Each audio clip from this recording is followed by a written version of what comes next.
सभी साथियों को मेरा जय भीम। और आप एक बार फिर देखना शुरू कर चुके हैं हमारा खास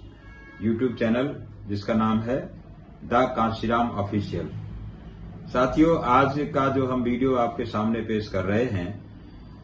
उसका विषय है परम आदरणीय माननीय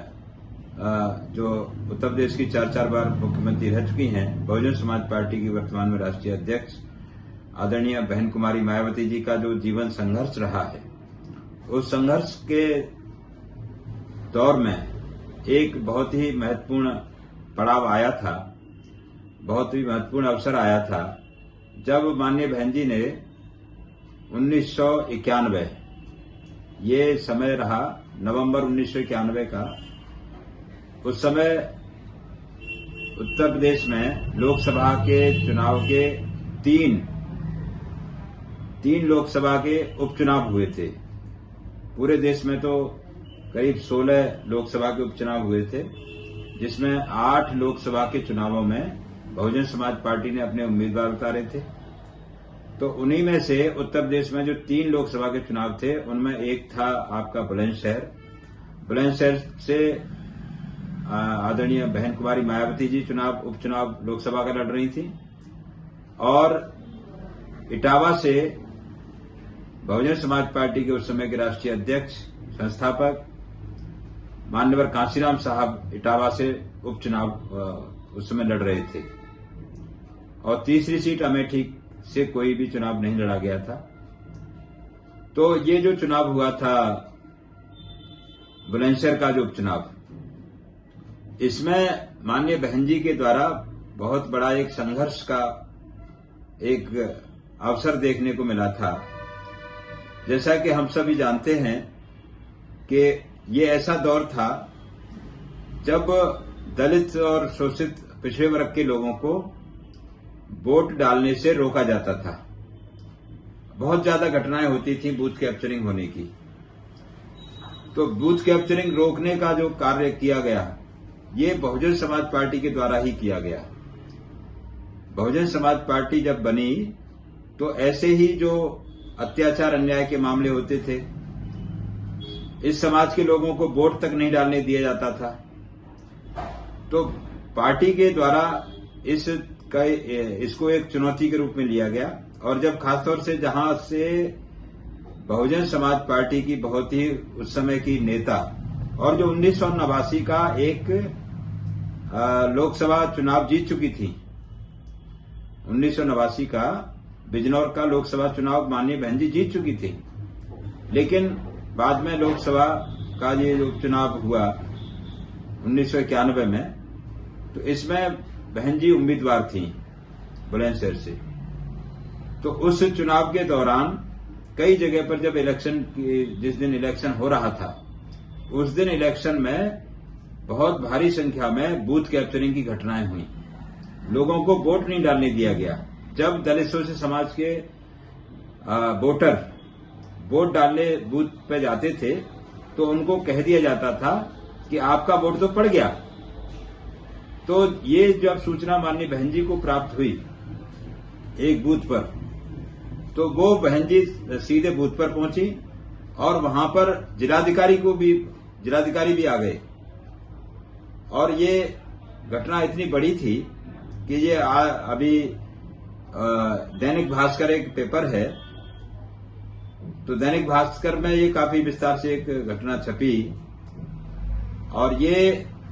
जो बहन जी का संघर्ष है उसके संबंध में दैनिक भास्कर ने भी काफी बड़ी एक आर्टिकल छापी थी उस समय, बाद में भी छापी है। तो उस संघर्ष के दौरान छपी खबर में ये लिखते हैं, दैनिक भास्कर में लिखा गया है कि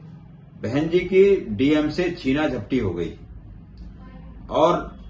उस समय के लोग जानते हैं कि इतना ज्यादा जो है संघर्ष हुआ कि बहन जी काफी नाराज हुई जिलाधिकारी के ऊपर, और काफी ज्यादा संघर्ष ऐसा हुआ कि बहन जी को अरेस्ट कर लिया गया, बहन जी को गिरफ्तार कर लिया गया। पहले उन्हें बुलंदशहर जेल में रखा गया, और बुलंदशहर जेल के बाद फिर नैनी जेल में रखा गया। अब आप देखिए कि माननीय बहन जी का जो संघर्ष कितना भयंकर रहा जो लोग कहते हैं कि बहन जी ने क्या, आज की जो हमारी जो नई पीढ़ी है, बहुत सारे लोग इस घटना के बारे में शायद नहीं जानते होंगे कि ये इतना बड़ा संघर्ष था कि माननीय बहन जी को बूथ कैप्चर रोकने के लिए, ये क्या, इसकी वजह क्या थी, इसके पीछे जो घटना थी कि बहन जी ने इतना बड़ा संघर्ष किया था कि हमारे जो समाज के लोगों को तुम वोट नहीं डालने दोगे, जो अपने बहुजन समाज पार्टी के लिए जो वोट डालने आए थे उनका वोट पहले ही डाल दिया गया, और प्रशासन सहयोग नहीं करता था, शासन सहयोग नहीं करता था, और सरकार का इतना ज्यादा इस बहुजन समाज पार्टी के प्रति इतना ज्यादा गलत व्यवहार रहता था कि माननीय बहन जी को गिरफ्तार कर लिया गया, और गिरफ्तार करके पहले बुलंदशहर जेल में, और फिर जब बहुत ज्यादा लोग बुलंदशहर जेल में मिलने आने लगे तो वहां के प्रशासन ने माननीय बहन जी को नैनी जेल में ट्रांसफर कर दिया। और नैनी जेल में ट्रांसफर करने के दौरान वहां पे जब एक और घटना मैं आपको इसमें बताना चाहता हूं कि जब नैनी जेल में माननीय बहन जी थी तो वहां से लखनऊ हाई कोर्ट में पेशी पर जाना पड़ता था।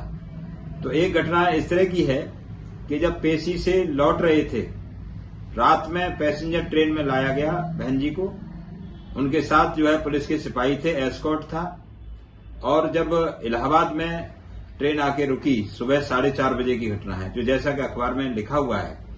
सुबह 4:30 बजे बहन जी को उतारा गया ट्रेन से, और इतने में ही जो दरोगा साथ में चल रहा था उसने अपनी रिवॉल्वर निकाल ली, और उनको ऐसा लगा कि शायद बहन जी का कहीं एनकाउंटर न कर दें, तो बहन जी ने शोर मचाया, और शोर मचा करके वहां पे जो मस्जिद थी वहां पे और जो लोग थे कि भाई ये मस्जिद में लोग इकट्ठे हैं और इनको बताओ कि भाई ये कुछ गड़बड़ करने वाले हैं। और इतनी देर में दूसरे जो पैसेंजर ट्रेन थी उसमें सेना के लोग भी चल रहे थे, तो सेना के लोगों ने भी उनको इस तरह की हरकत करने से रोका, तो तब जाकर के बहन जी जो है सुरक्षित नैनी जेल में दोबारा से पहुंची। तो इतना ज्यादा बहन जी को ये लोग ऐसा लगा था कि बहन जी को खत्म ही कर देंगे, क्या एनकाउंटर कर देंगे, यहां तक उसमें अखबार में छपा है, ऐसा भी दौर आया था। तो ये बहुत ही मतलब गंभीर घटना माननीय बहन जी के साथ आपके हम जरूरी बताना चाह रहे थे कि 47 दिन तक माननीय बहन जी नैनी की जेल में रही थी, और उसके बाद मतलब वहां से रिहा होने के बाद में जो हमारा संघर्ष और ज्यादा जारी रहा, तो तब यहाँ के शासन प्रशासन को ये एहसास हुआ कि भाई बहुजन समाज पार्टी का जो नेतृत्व है, चाहे वो माननीय कांशीराम साहब हों, चाहे वो माननीय बहन जी हों, ये किसी भी तरह के संघर्ष के लिए तैयार है, जेल जाने से नहीं डरता। तो जो लोग ये कहते हैं आज के दौर में कि जेल जाने से या इस तरीके से, तो बहन जी का तो वो जमाना रहा है कि उन्होंने हर तरीके के संघर्ष को फेस किया है, झेला है। तो किसी भी तरह का आज भी अगर कोई ऐसा वारदात हम लोग अगर किसी तरह का आती है, कोई घटना आती है, तो बहन जी संघर्ष के लिए हमेशा खड़ी हैं, संघर्ष में कभी उन्होंने मुंह नहीं मोड़ा। तो संघर्ष के तरीके बदल सकते हैं, संघर्ष का समय, संघर्ष की परिस्थितियां बदलती रहती हैं। तो आज संघर्ष दूसरी तरीके का है, वो दौर अलग था। तो ये जो हम आपके सामने वीडियो बनाने का मेरा उद्देश्य ये था कि बहन जी ने जिस तरीके का संघर्ष किया है कि उनको 47 दिन तक जेल में, नैनी जेल में रहना पड़ा, और यहां तक कि अपनी जान भी जोखिम में डालनी पड़ी, उनकी जान भी जोखिम में थी। तो ये घटना हमारे समाज को जानना, समझना और इस पर चिंतन मंथन करना बहुत जरूरी है। मैं यही बात कहकर के इस वीडियो को यहीं मैं समाप्त करता हूं, क्योंकि बहन जी के बारे में इतनी सारी बातें हैं जो अभी हम आने वाले वीडियोस में भी आपके सामने प्रस्तुत करेंगे। आज के वीडियो को हम यहीं समाप्त करते हैं। बहुत बहुत धन्यवाद। जय भीम, जय भारत।